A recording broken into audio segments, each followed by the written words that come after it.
I think writing is desire, not a form of it. This could be a fragment from a pre-Socratic philosopher, or a post-structuralist philosopher, or one of the deathless poets from the millennia in between. But it's all of the above. Classic Eileen Myles. Though she's our most contemporary of poets, Myles has this timeless way of returning us to the essence of writing, desire, and its myriad forms. A clumsier poet, like myself, might say the same thing, only differently. Writing is not a form of desire, it is desire. But that just sounds lofty and pretentious, doesn't it? Myles gets the words in the right order, which is to say, the right form. I think writing is desire, not a form of it. Putting things in the right order is a matter of priorities. Myles, I'd say, is our great American poet of prioritization, prosodic and political. Why should work come first and pleasure afterward? Where does pain fit into the order of things? Why should this artist win first prize and that one come in last place? Why is straight life privileged over queer desire? Reading Myles makes you reconsider our society's most basic premises. Her new and selected poems, I Must Be Living Twice, and her reissued novel, Chelsea Girls, which you should totally buy, make a mesmerizing and irrefutable case for putting art before everything else. All this makes Myles sound like an argumentative poet. And in a sense, she's always already engaged in debate with herself, with the literary establishment, with the political consensus of our time. But her art never collapses into mere disputation. There is an argument for poetry being deep, she writes, but I am not that argument. Myles shows us that identity itself is a kind of argument. Call her a lover's quarrel with the world, but one that runs deeper than poetry. Life is a vow that frightens as it deepens, she writes. Her poetry deepens our sense of life, sometimes frighteningly so. Throughout, Myles' critique of social priority and her argument with the world are illuminated by a radiance, candor is another word for it, and joy. To write is a form of accounting, an approximate promise, she writes elsewhere, in the sunny mouth of time. Wait a second, I said to myself when I first read these lines. I thought that writing is desire, and not a form of it. But to write is a form of accounting, an approximate promise, too. How do you make these positions square with one another? You don't have to, in the sunny mouth of time. You can't kill a poet, Myles reminds us. We just get erased and written on. Eileen Myles is the author of 19 books, including I Must Be Living Twice, new and selected poems, and a reissue of Chelsea Girls, both out in fall 2015 from Echo HarperCollins. Her other recent books include Snowflake Different Streets, Inferno, a poet's novel, The Importance of Being Iceland, Travel Essays in Art, and Sorry Tree. As a poet and art journalist, she's contributed to publications such as Art Forum, The New Yorker, Harper's, The Believer, Vice, Cabinet, The Nation, Paris Review, and many others. She also contributes essays to catalogs for major exhibitions, such as the Whitney and Liverpool biennials. Myles' solo performances include Leaving New York, Life, and Summer in Russia at PS 122 in New York. Her plays include Feeling Blue at Modern Art and Sor Juana Inés de la Cruz also at PS 122. In 2004, she wrote the libretto for the opera Hell, composed by Michael Webster. In 2010, she created and directed her Dia Center performance piece, The Collection of Silence, which involved dancers, poets, children, visual artists, and Buddhists in a collective public act of silence at the Hispanic Society in New York. Myles is the recipient of a Guggenheim Fellowship in Nonfiction, an Andy Warhol Creative Capital Art Writers Grant, a Lambda Book Award, the Shelley Prize from the Poetry Society of America, and a Poetry Award from the Foundation for Contemporary Arts. These days, she lives in Marfa, Texas, and New York. Please join me in welcoming Eileen Myles.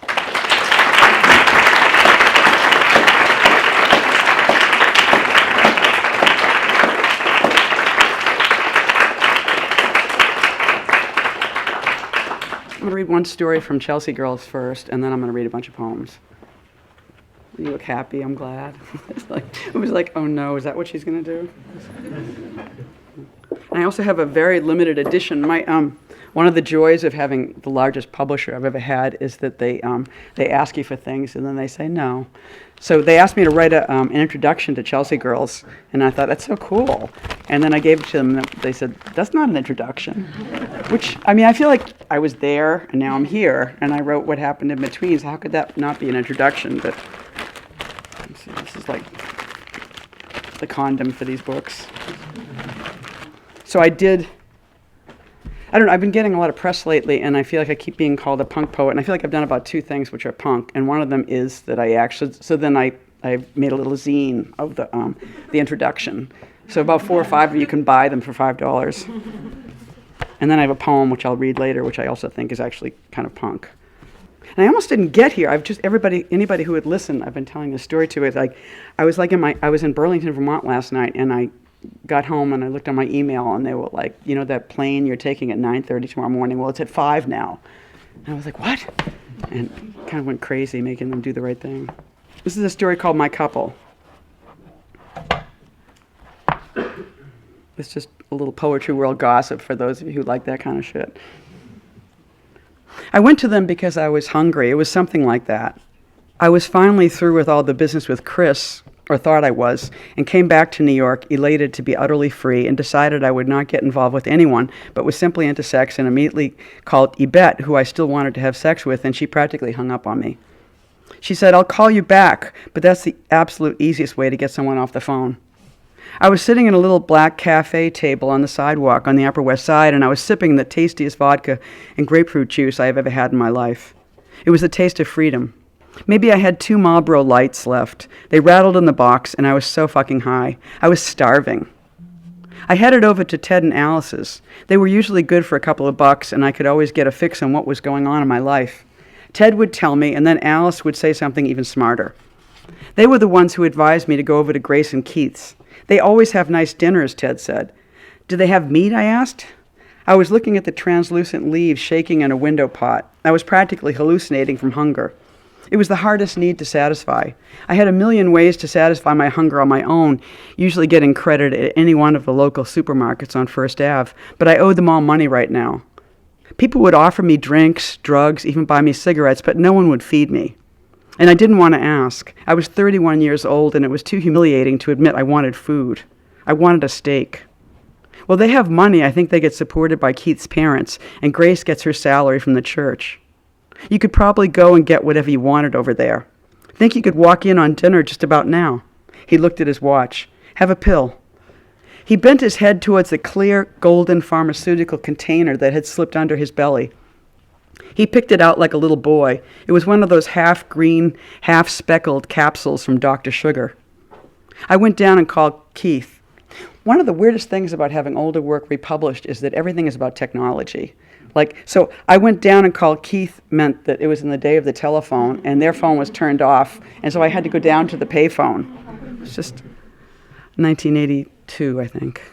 He yelled, Grace, and went away for a moment and said, can you bring a 6-pack? I said, no, but I can go out when I get there if you have money.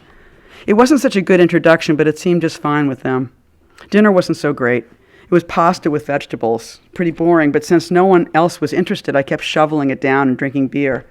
I felt like I was something very interesting just by sitting there, which made me feel very comfortable and safe in the knowledge that this relationship would continue. I looked down at the poem I had been writing in my notebook when I was starved. Laramie. Here we are in Wyoming, stopping for a can of soup. Here we are, a string of leaves running down the window pane, green, limey, running by a bluish sky. Laney, come by and feel the breeze outside. This window, Laney, won't you please come by and put down your spoon? I was obviously losing my mind. And now I was full. I was smoking Keith's cigarettes. They were telling me all about their marriage. They had kind of fascinated me in the past. I was part of this extended family of poets, and as one of the younger ones, I had watched this generation of people just older than us trotting out their friends when they came back to New York from their various desperate attempts to have lives outside of the East Village. They all seemed kind of pathetic to me. Keith and Grace had been lovers at different times with Marie, who was central to their scene. She was its ruler, and everyone seemed to tag along with her to her next kingdom, which was really a Buddhist retreat in the Rockies, and they would have bad-paying teaching jobs there and get involved with students. Some others had stuck around New York and become art writers, like my former friend Pat. I guess I'm fascinated by anyone's history, and it's the best part of being drunk, to sit down and share it, to pour your guts out to one another, which is what they were doing. It sounded like they had gotten together to say fuck you to Marie. Maybe not. I had had a run-in with her a few years previous, just before she got married. Everyone's a lesbian, I think. Except for fags, and a few of them are, too. Marie wanted to have kind of a fake affair with me. I just wanted to fuck her, but I felt I was kind of a repulsive drunk to her. I had a girlfriend like that once, too, who just wanted to have a big romance with me in public and would ice me privately.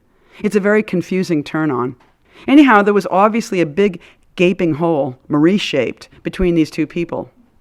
They had lived in the Berkshires for several years and would reappear in New York as hippies from time to time and give readings that you knew were just the sort of readings they had been giving in the 60s. There was kind of a group posture, hands on hips, that the others would occasionally slip into, too, when they weren't on guard. It kind of made you feel grateful that time had stood still for someone so you could really see it. Even by the 70s, people had started to want to look rich, and these guys didn't even know about it. A lot of my way of surviving, it seemed, was to get involved with these families. None of them talked to each other anymore, or maybe they had professional relationships, but they all secretly seemed to think that they were doing it wrong, or were doing it the best, or were the only ones still doing it. It was hard to know what it was. It's hard for everyone to grow up, and I think for heterosexuals, it starts when they have kids, and there's an outside to their romance now, which is not their friends, and seems to be a reason not to stop. To go on seems to be about addressing something outside of yourself all the time. I love sitting there hearing about their it. These people were so disoriented. New York had changed a lot in 14 years or however long they were gone. She got a job, that's why they came back, and they had a huge apartment that they complained about all the time, how expensive it was, etc. I think they were the first people who I ever heard use the word gentrification. They were against it. My position was, who cared if you had no money all the time? I asked Marie about this once, and she said it just meant there were more pastry shops and she liked pastries. Marie drove them nuts. When I was leaving that night, we were all pretty blasted. Grace had always seemed pretty shy to me. She was kind of pinky-faced, which was sweet in a woman pushing 35. She drank a lot, so every now and then I had seen her looped, and she would say things like, "The language poets hate me now," or something indicative of her fears. But I had heard in her former incarnation as a female poet in New York, she was a real slut and had this one boyfriend for years and fucked everyone in her workshop and horrified Marie and everyone else and liked having a little cult around herself. Now, I would never willingly participate in something like that around another woman. I worshipped Alice, that was different. I was hot for Marie, but the Grace thing seemed to me about some kind of male intellectual power. I didn't like her work. It just went on and on because she was an orphan. I liked his work better. He was an easy man, so it seemed, but he got stuck with the kids when they came back to town, so he was probably needier, and you were nice to him for that. Often I would see him on First Avenue, and it got to be a fun fantasy to think about going home and fucking him, not because I was attracted to him, but because it would kind of make me male, and I thought he would like that too. I've read about wolves and their kind of submission, all kind of grinning and stooped, but the problem is wolves never really submit, so it's just this meaningless performance. It's a big fake grin, and I wondered what was behind Keith's. I remembered encountering him one particular day in a flurry of snowflakes, and later such a day turned up in one of his poems, so I am convinced that many of us do live in each other's worlds. I guess it's a belief that makes me feel less alone, but also pretty paranoid. I have a crush on both of you, I said, in lieu of good night. I feel like Keith said, Grace, again, like earlier on the phone, but anyhow, I was in their bed right away. It was great. They were both getting to be unfaithful at the same time, and I was getting to be fucked in a new bed in a house with kids, which seemed sleazy and sweet at the same time. It wasn't like I was ruining their marriage. I was expanding it. Instantly, I was in love with Grace. She seemed to be such a lesbian. She would go, Keith, look, as if I was the first woman who ever had a cunt. If you have any doubts about your femaleness, existentially, I mean, then this is the greatest thrill. Not red hot, but something else. Being in bed with a married couple isn't like menage. It's more like being a child. They had 2 kids. No, they had 3. 2 girls and a baby boy. Instantly, I was a fixture and would get up and make the kids toast and watch cartoons with them. Keith and Grace loved sleeping in, and I adored having children to hang out with. I really wanted to look at their drawings. I liked their clothes. Their toys and things were strewn everywhere. The place was a mess. Our mornings were purple and tan.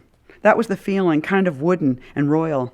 The kids were the reason Keith and Grace had dinner, so obviously they were the power in the family, the real power, and so I felt a deep connection to the situation when I attended to them. Garth, the baby, was so new that Grace was still nursing. This was amazing. It's one thing to suck a woman's breast when you are female. I mean, it's the absolute best thing from either end of the equation, but I beg you to consider sucking the breast of a woman who has milk in them. It was almost too scary to do. And naturally, soon after, I was sitting in a cafe with a group of people I didn't know too well, and one of them, this guy, was arguing for the joys of what? Being a man, I think? Straight guys always think that's what lesbians are vying for. Have you ever, he sort of leered towards me, sucked a woman's breasts when she was nursing? The women with him shrieked, "Oh, Larry!" He looked me in the eye. He looked me in the eye. It's really great. I would be doing myself and you an injustice if I didn't admit I fell madly in love with her. Maybe the worst ever. Most of my lovers have been younger than me, and this woman was maybe 5 years older, but she was in several important anthologies, and she had 3 kids, and a job that was important in my world. We all kept it secret, our affair, for quite a while, and that was the most fun part, I think. Writers together are ludicrous and dangerous. We sought literary precedents for what we were doing.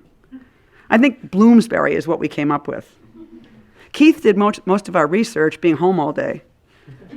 Grace would go off to work, and we would drink more coffee, and he would scramble a couple of eggs. We would begin to smoke, and then I felt I had to go. It was like having a boyfriend. It was scary, though I liked him very much. He would cajole me to stay. It never felt exactly sexual, but how could it not wind up there? None of us ever had sex alone. I tried desperately to get her, but it seemed like leaving her marriage was what our sex would mean. He would try and convince me I was not a lesbian. Then why was I fucking him? Well, for one thing, he had a vasectomy.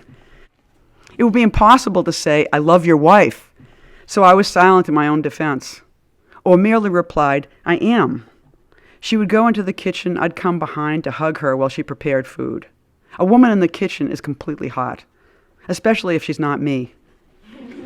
Would send him out to get more beer and make out furiously in the kitchen. He'd stroll in, and we'd include him, of course, to make things okay. Any separate arrangements would be unfaithfulness to someone. We all leaked it slowly, but once everybody knew it was different. I missed the good old days when we couldn't get over ourselves. I felt it was less about me once the world knew. Guys would kind of get lecherous with me, and I'd go and fuck them too. Mostly when I think of her kitchen, I think of bread. A big bag of it with rolls strewn, tumbling out, getting stale in the air. It seemed so outrageous to me, this tiny advertisement of plenty. That's what her sexiness was like. Once in a while, I'd walk with her up First Avenue in her old world way, stopping at different stores. No matter how many tumbled rolls I'd spotted this morning, she'd buy another bunch and throw that bag on the counter too when she got home. Because she drank beer from morning to night, there was always a refrigerator full of Rolling Rock. The kids were always drinking juice, everyone was smoking, and occasionally Keith would indulge with me in a couple of pills. For him it was dangerous, and she would beg me to stop supplying him with them, because then he and I would be even more adamant that we stay up till 4 or 5, and she had to get up in the morning to work, and someone had to walk the kids to school. Also, I think he got kind of nasty when he was speeding when they were alone. He didn't need to drink with his pills like I did. Pills alone can make you mean. I felt like I was right between them doing both. One night early on, we took some photographs. Of us all nude, of course, lying around in bed. They came out great. I was delighted because you couldn't tell what sex I was. I mean, you could, but I looked like a guy. Then they had them developed as slides, and the babysitter, a nice girl named Carmen, found them. "You have a very interesting life," she told Grace one night before she went home. Some poets who were babysat saw them too. It seemed like simple revelation wasn't enough. We needed to give proof. You had to see us as lovers. She would often look like she was weeping when she had to get up. I found that very moving. I'd go and see her at work during the day and would go out into the hallway with the big window, and she'd look out that window into the wintry mid-afternoon and smoke and look exhausted. I'd get her to go for drinks with me sometimes at night, and I would be really loaded saying, "Please, please, please," but I don't remember what I was begging her for. To leave him and come away with me, what a deal. They bought my cigarettes. They were completely nice and generous. When I first met them, I was doing phone interviews someplace in the 30s at night. I was asking people if they knew what a VCR was. Nobody did. There was a lot of drinking going on at work. People would be fired for drinking martinis out of frap cups. I quit that job and I got a job at Paragon selling sneakers. She loved me working there because I would answer the phone saying Paragon, and she wrote a poem for me with that title. I wrote a poem called Wooden Floor, and a lot of good poems that wound up in books, and a sweet little one called Elk. The hips, the long avenues, if you're going two ways, all you need is one light to move. "What does that mean?" he said angrily. "It's true," I said. "You only need one light." He puffed. We showed each other everything we wrote. It was so twisted. Some I think I only showed her. Anyhow, I think I quit Paragon because I was sitting in Union Square Park one afternoon at lunchtime, and I knew I had to quit something, so I quit my job. Then I really lived off them, which he encouraged me to do, and she disapproved of. We took a vacation together out to Westing, Mass. We stayed at the Red Lion Inn. I think the idea was I was this weird-looking nanny. We brought some Coke, and things got really mean. Her and I had our first serious conversation about writing. It was almost more disturbing than to have never had it at all. She really believed she was the only one. Brilliant woman. Maybe her and I paid too much attention to each other and he got mad. Then she wept and blamed everything on drugs. We visited some old friends of theirs out there, and that was fun. Poets I had never met, and they seemed very interested in me, and I liked that. Then they got it. The guy dug it. The woman disapproved. I remember her bringing us beers on a tray. She was a blonde. I think we went from September to February. My phone got turned off. It was nice in my apartment, so silent. I'd come home and write poems and then go back for more. He would have had a separate affair with me. She wouldn't. We went to a Christmas party with her old friends. We got really blasted and danced in this crazy circle. That night was really fun. It was about how little shame you had. I ripped the seat of my pants and we kept dancing. I brought them once to hear a band uptown, Tin Pan Alley. This old friend of Barbara Barg's with the best southern accent lifted her glass of whiskey to me down the row of the bar and said, "I really like your couple, Eileen." One night I decided to pay them back. I had gotten a grant, so I took them to the River Cafe, which at the time was incredibly chic. We got all dressed up. I had gotten him to cut his hair.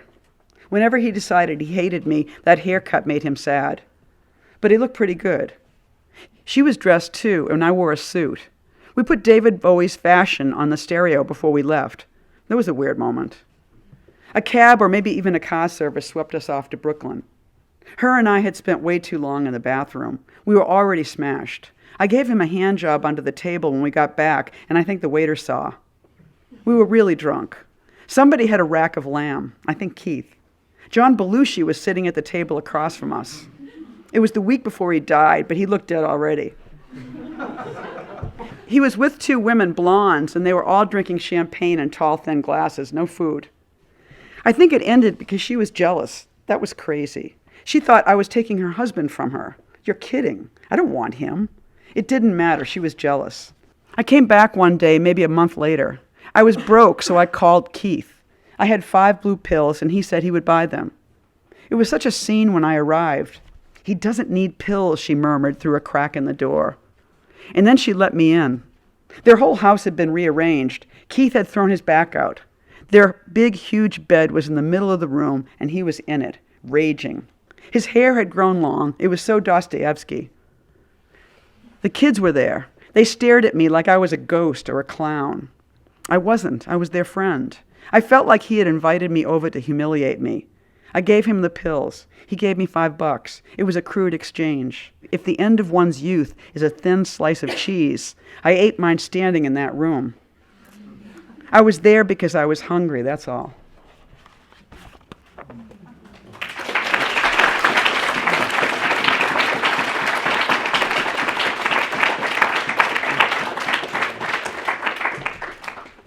So now it's poetry time.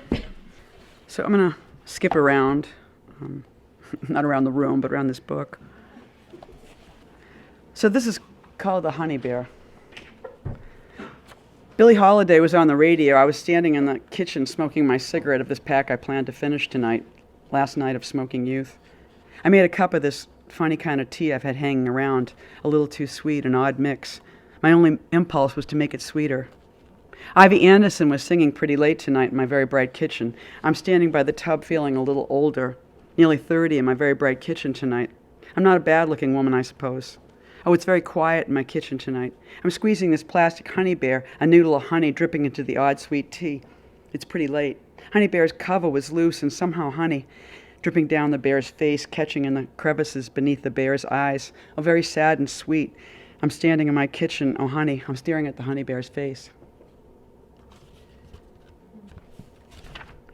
This one's called Along the Strand. We're in the 70s now, and this is for a poet named Steve Levine.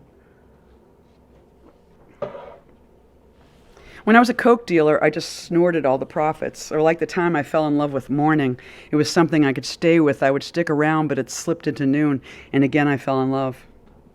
At twilight, I was meditative and prayerful, and by night, I was truly in love with someone I could not see. The person who invented inventions was the same one who waited to see what everyone was requesting, and then she invented inventing. I tasted that once, but now it is no longer new. The countermen placing chairs atop tables, the tables are clean, and the radio plays all the new songs. What night was it that you told me how the last time you felt this way, you just walked and walked? Well, I'm the ghost of the coffee shops who started smoking very late. My father told me they cause cancer, and I still believe they cause cancer. There's something wonderful about plastic tables that resemble wood, and I'm dreaming of a tree by a stream that resembles plastic. For I am inventing again. And I am walking backwards. I grow deeply religious as a child, and as a well-adjusted nun, I am grateful to the child who grew me. I'm grateful to Dad's tip-off concerning cigarettes and believing in denouement. Your footsteps have stopped. You are gladly resting on your couch. Vouching for the honesty of morning, he left me, became someone else who I found beneath a plastic tree at noon. Vigorous twilight is our resting place, and we will exchange glowing photos in the night. Invention produces pools, and they are not in demand. I am endlessly walking, and a solid-colored day is more to my liking. You are my sunshine, my only sunshine. The singing voice produces color, shades her day. She is a nun of my love who draws bands of smoke, which is prayer. I snorted all the profits. I sleep on a pillow, which is my nose. I find it very religious. My mother taught me sex was dirty, which was exciting. She taught me love is romantic.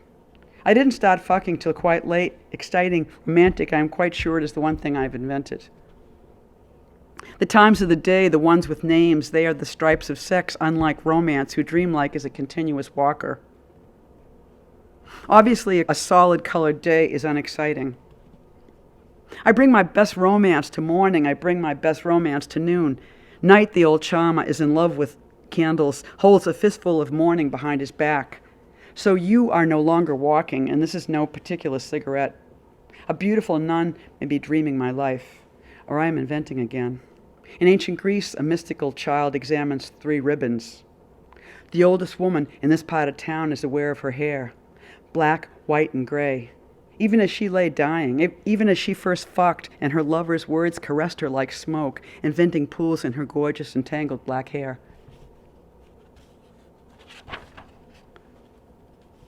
Okay, so this is, I mentioned punk before. This is the other punk thing I've ever done. It's a poem called On the Death of Robert Lowell. And it was basically like when Lowell died, it was this horrible thing where everybody was like, oh, Robert Lowell. And they said all these beautiful things about him and how he looked walking through Harvard Yard and the wind hitting his hair. He was so fabulous. And it just seemed like I was in my 20s, and I just thought, it's like, forget when they're dead, who cares? It's like we should praise poets when they live, right? And so I thought the way to make that point, of course, was to trash this man. He was a perfectly nice man who was like marching in peace marches and, Oh, I don't give a shit. He was an old white-haired man, insensate beyond belief and filled with much anxiety about his imagined pain. Not that I'd know. I hate fucking wasps. The guy was a loon. Signed up for spring semester at McLean's, a really lush retreat among pines and hippie attendants. Ray Charles also once rested there. So did James Taylor. The famous, as we know, are nuts. Take Robert Lowell, the old white-haired coot, fucking dead. There were like people who still hate me for this poem. I was just like, I was young, it was true. And this is the last from the 70s. It's called Texas. I'm nearly crying for it, looking at the large colored map on his wall, poor Texas looking big as life and dying to secede. Mama, did Annie Oakley ever cry? Or Mother, is it true she couldn't cry? That's why she could shoot so well? Oh, Mama, I just want to cry sitting here looking at Texas across the face of the map, so big and so lonely. I just want to get a BB gun and shoot that fucking state to bits. And this one's called Holes. We're in the 80s now. Once when I passed East 4th Street off First Avenue, I think it was in early fall, and I had a small hole in the shoulder of my white shirt and another on the back. I looked just beautiful. There was a whole moment in the 70s when it was beautiful to have holes in your shirts and sweaters. By now it was 1981, but I carried that 70s style around like a torch. There was a whole way of feeling about yourself that was more European than American, unless it was American around 1910, when it was beautiful to be a strong, starving immigrant who believed so much in herself, and she was part of a movement as big as history, and it explained the hole in her shirt. It's the beginning of summer tonight, and every season has cracks through which winter or fall might leak out. The most perfect flavor of it, oddly, in June. I remember when I was an immigrant, I took a Black Beauty and got up from the pile of poems around my knees and just had too much energy for thought and walked over to your house where there was continuous beer. Finally, we were just drinking Rheingold, a hell of a beer. At the door I mentioned I had a crush on both of you, what you say to a couple. By now the kids were in bed.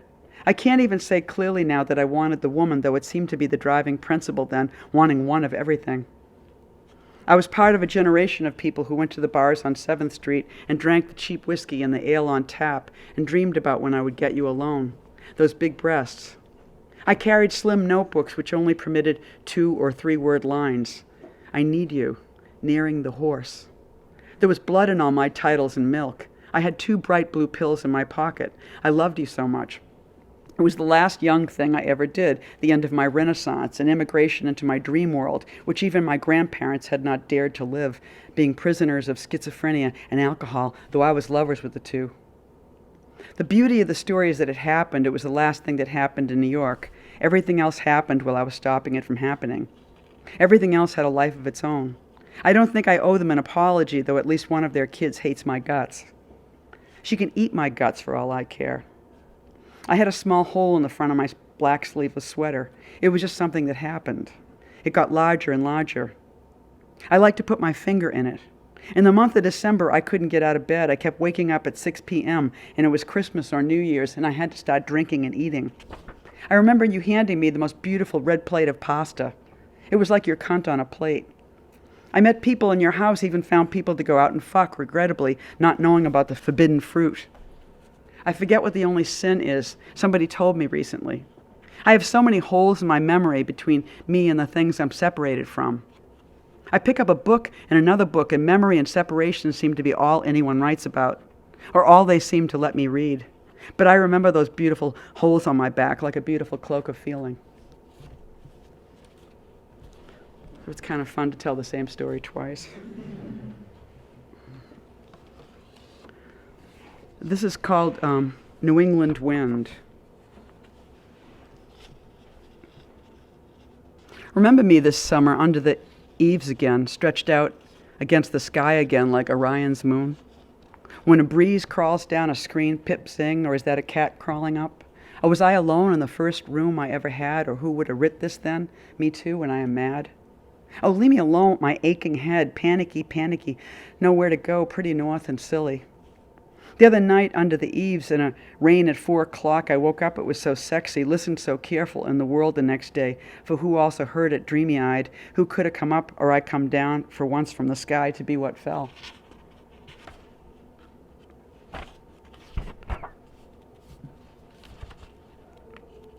And this is called, and then the weather arrives.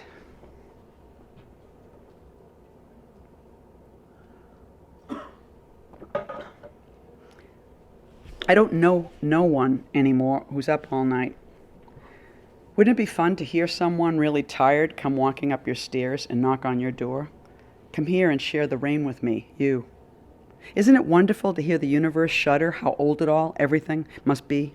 How slow it goes, steaming coffee, marvelous morning, the tiny hairs on the tree's arms coming visible. I like it better, no one knows sweetness, moving your lips in silence, closing your eyes all night. It's so much better disarming myself from terror and light passing through a painting I stuck on a window earlier when I was scared. It's great, it's really great. Trees hold the world, and the weather moves slow. Even a body dissolves and takes a place incorrectly, everywhere I would like to nuzzle, and plants a heart in the world, voiceless. I began knocking, ridiculous, just to hear your echo back, arm against face, just to stop those fucking trucks, my thoughts of vanishing into that sweetness.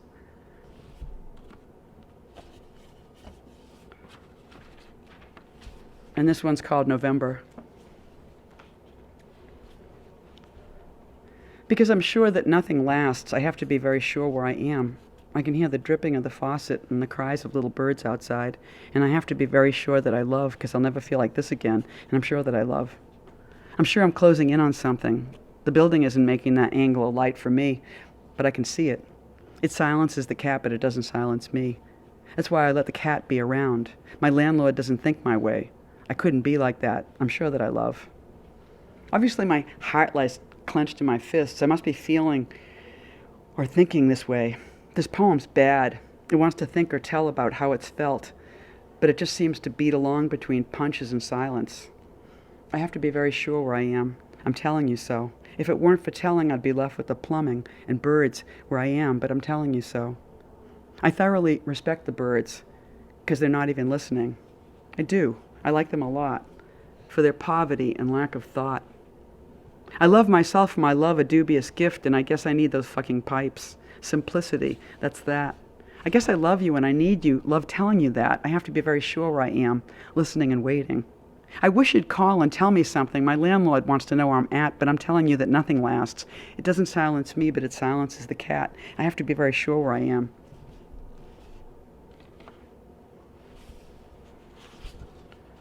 And then we're going to go into the 90s now.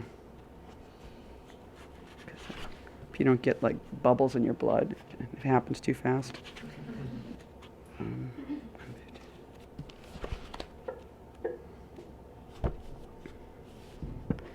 This is called Shh.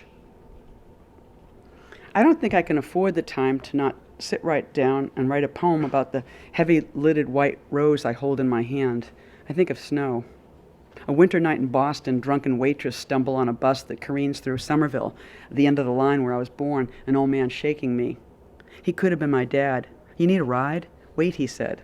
This flower is so heavy in my hand. He drove me home in his old blue Dodge, a thermos next to me, cigarette packs on the dash, so quiet like Boston is quiet, Boston in the snow. It's New York, plates are clattering on St. Mark's Place. Should I call you? Can I go home now and work with this undelivered message in my fingertips? It's summer. I love you. I'm surrounded by snow.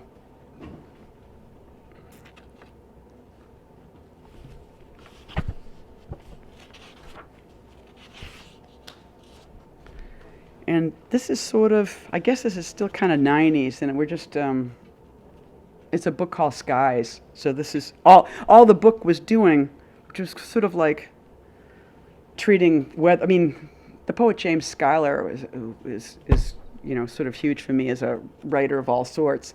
And he, if you ever read his diaries, he had the capacity to write about weather moving through a house as if it were art.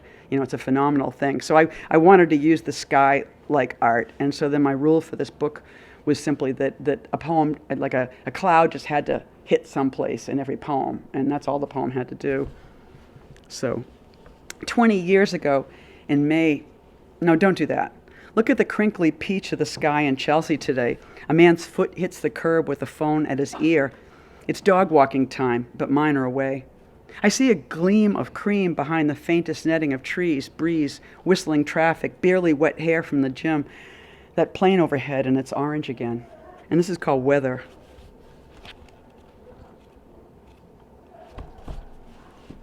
I had already begun being a woman who had lived mostly alone, going, huh, and piping, shuffling through the rest of her time. I contain a running kid, a green elf. I am entirely alone. I desire a certain sports car, a drippy night, making hairpin turns in Rome, your face beams up like a million jiggling suns. Do you get it? Go. What you know is true. I am so long gone down my road.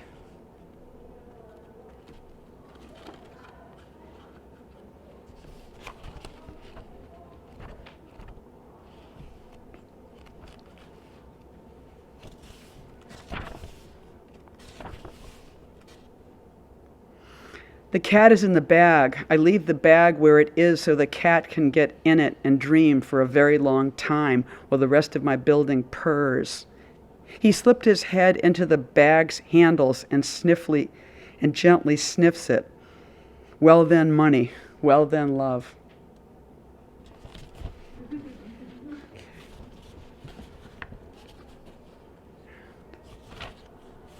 And this one's called Weather.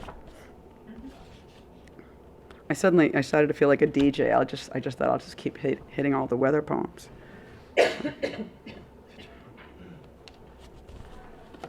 It's called, no, it's The Weather. And it's for, I went to a triple birthday. It was like three people in the exact same world all had the same birthday. They're all poet art writers too. For Alan, Monica, and Francis. For the most compelling birthday party I'd been to in a while, I bought 3 cards. Thinking that I heard a wet and sparkling sound, 3 pipes spurting water, standing in the park quite near to the corner I meet you on, I go past. I don't know what tonight will deliver, the t-shirt you'll wear, an attachment I'm proud of not knowing you again, like that water I've lived here for a while. What do you think I should say in these cards? I'm as excited about this moment as I was in the beginning. I keep seeing women in the street who resemble my mother, her wide Christian face. Is it an abomination to put that in a poem to my lover, not so much to you as with you in it, in the same world of the card, the train ride into Brooklyn, cars turning, skateboard splash, hard, the plastic of the wrong side, hitting the pavement? All you see are cops and cars and their vans prowling like a city full of meth, or a whole middle of a country like a split. Every woman your age, cute. Every woman my age, wounded and glisten. That pissed that girlfriend off so much. She was like, I hate that poem. Do you have to read that? This is like the first, there's a new and a selected part of this book. So this is the first new poem. And it's called, What Tree Am I Waiting? That whole part of the world where I won't go anymore, that whole separation that I won't feel, high in this house, in this hemisphere, in this artificial light that is artificial in the earliest morning, dark, in pages and pens, in an unfamiliar bed, in the foot curl, furniture, each rumble when morning comes, and it's still morning, and it's still night. I married a dead girl. We were born in her bloom. Remember that fat bumblebee landed on a lamp? I opened the doors, and I forgot, and the house got colder and colder. Where is this house? The seam between boards merely gains my attention. It's dark and thin. I monitor each situation, my bladder growing full. Climb down, climb up. What tree am I waiting my whole life in weather, waiting for my raft? I'll fly to another island. I'll take a train. Already I know it will hurt. This is the hurt country. I came here to hold the hurt like a bird, like a tree. Traffic has rings. We watch it whirl around, damaging our night. Great continents hold the feelings in the ages. What is mine? Going blind. Great masses of them not going home. The country drew a line because of memory. One said, I feel my heart race ahead. In eternity, there is this ache. There is this wakefulness. Well, in all the years I lived in New York until he died, Allen Ginsberg was like the big poet. And sort of later on in his career, he started to do this harmonium thing. He would bring this little baby organ or accordion up on stage. And we're like, why was he doing that, He was so into blues and stuff. And I finally have got it with the blues. The blues are great, but I was when I was a kid, I was like, this is horrible. Why would you want to listen to that, So this is, I have written one blues poem, and it's called Harmonica. Don't want to put my glasses on because I don't want to see. Don't want to move again because I don't want to live. Don't want to love again because I don't want to lose. Don't want to eat again because I don't want to be full. Don't want to drink again because I don't want to feel quenched. Don't want to sleep again because I don't want to wake up. Don't want to live in the summer again because I don't want to be hot. Don't want you to kiss me again because I don't want to be alive. Don't want to see you again because I don't want to vanish. Don't want to ride my bike because I don't want to get there. Don't want to know my family anymore because I don't want to remember me. Don't want to walk my dog because I don't want to be out. Don't want to stay in anymore because I don't want to be alone. Don't want to be tired anymore because I don't want to feel old. Don't want to eat candy anymore because I don't want to feel sweet. Don't want to talk to my friends anymore because I don't want them to know me. Don't want to sing anymore because I don't want to hear me. Don't want to die anymore because I don't want to see God. Don't want to live anymore because I don't want to repeat. And I'm going to read one more poem. It's called That Rat's Death. And for some reason, I want to share two facts, one of which is that I came to Kafka really late. When I was in college in the 60s, and everybody was walking around with this red and black, The Trial. And I was like, I don't want to read The Trial. I don't want to read Kafka.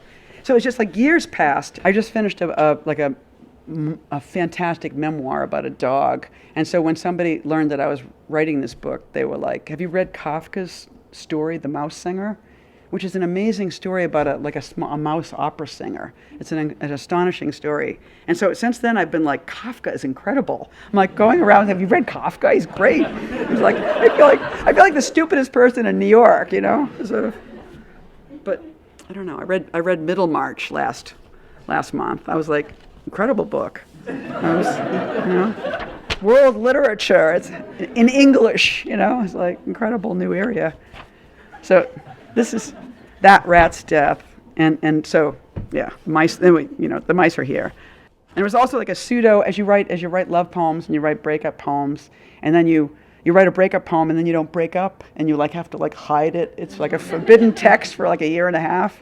And they sort of see a little poem called That Rat. It was what is that? I was it's not a good poem. So. I'm proud that I fed my avocado to the mice this week. To see that scattered dust around the hole, I felt disappointed the apple had been spared the throbbing soup home. He said, it's a storm. It's a storm, I thought. Am I allowed to ask entire questions to take this space alone? You bobbing, you painted in my dog's face so carefully. Some kind of violence stretches the thought so long and allows the horns of words to touch each other. I think of him taking that much space. You don't know about this dish towel, for that matter. Who was I in another time giving the tale so much, puzzled that these spices went someplace else they did today in a sandwich? The empty hall into which I am reading, the empty country, an entire country, I wanted all of them. How I would like just one to pick things up in its cities and its rain, its coast, the outer coat. 78 RPM, silly newspapers turning, cat on a porch in other countries nearby and home ready for me when I have something to say or show, if ever. My empty mistakes, my empty vase, my empty powers of horror, my empty sex. Oh, bring the snow. That rat's death killed me because I would see it for days, over and over. It hardly could be the same rat whose insides whisked the street. We don't think that war is such an incredible mess, but it was just yesterday in an ancient poems years ago in the past. Dying, the balloon just burst, it cannot bring you back again. The huge cool breath, the lake doesn't want you anymore, or her arms, her sweet muff or breast, the storm, the past. But no, I won't leave my cheese out for them anymore. And I must be the last person in the world in New York to read him who told us about mice that sing and fill empty auditoriums like us and our singing hearts, our formula for bringing it out. Pulling the receptacle apart, watch the tiny ship floating on it, smithereens. I ducked the tail edging over, taking a little bit more. The price of wider concepts is not choosing your drops, flicking me off, reminding me of you. Everyone yell at once, 2 rabbit legs jutting out. I keep my childhood around almost more than everyone, and a mouse can share my house, wet tootsie. It's kind of great, the whole thing is relative. Since I admired his mountains, I imagined I was in his landscapes, but opening packages is occurring all over the place. That's a strong image, and I feel like the smallness is directly rooted. Forgetting to use the new calendar I planned. These marks, I imagined, are the sources, all the milk flooding wildly all over the rolling hills and out the sun's comical eyes.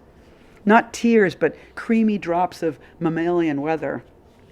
I'm given real information, and the most difficult part is blindly creating the space where the parts I can't see or even hear spread out like the night in Paris when I walk to the movies, onto my desk and the surrounding hills, into the bleachers where everyone is pounding themselves bloody in salute to the hunt. All I ever wanted was dinner, or at least his love, the delight I see in him is equally empty for anyone, and probably that's his stealth, inner lake. There's a car, a maroon, a colorless oval. I can imagine the seats and the feeling of hearing a song as we're weaving over hills. There's no break. Everybody I ever saw in my seacoast community is already facing the problems, huge and gloomy, I grant you, and the night spills on my keys, which are splayed over the counter, and outside it's light. They are flipping their cards, every one of them. Thank you.